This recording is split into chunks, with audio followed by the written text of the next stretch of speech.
তো hello guys, আসসালামু আলাইকুম। তো আজকে যে ভিডিও দেখতে পাচ্ছেন সেটা হচ্ছে কাল বৈশাখী ঝড়ের কি তাণ্ডব। তো এটা হচ্ছে আমাদের বরিশালে।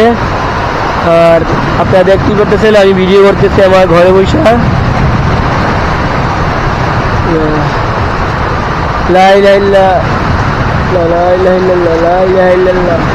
আল্লাহ মাফ করো, আল্লাহ মাফ করো। তো দেখতেই পাচ্ছেন অনেক জোরে বাতাস ছাড়ছে, যে বাতাস হয়তো আমি বাড়ির ভিতরে কমটা দেখতে পাচ্ছি, কিন্তু বাইরে একদম পুরাই কুয়াশার মতো অন্ধকার।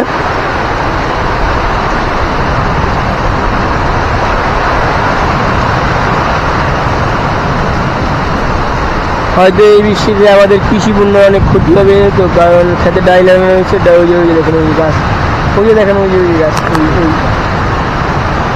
আমার ক্যামেরা তো অ্যাকশন ক্যামেরা, তো সেই জন্য হয়তো দূরের ফোকাসটা এই ক্যামেরা নিতে পারছে না। তাও আমি যতটুকু চেষ্টা করতেছি আপনাদেরকে দেখানোর জন্য। আর আমার ধারের গাছগুলো অনেক বড় বড়, সেই জন্য এগুলা কম এলে।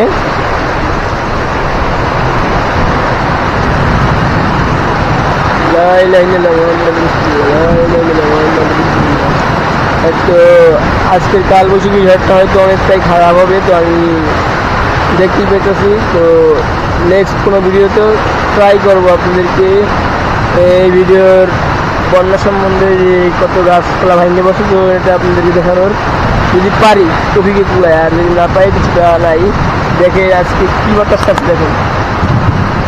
তো বৃষ্টি হওয়াটা কোনো খারাপ বিষয় না, বাট এই যে বাতাসটা কাছে এটাই খারাপ বিষয়। কারণ আমাদের যে গ্রামাঞ্চলের ঘরগুলা, এগুলাতে একটা গাছ ভাঙতে বললেই শেষ যায়।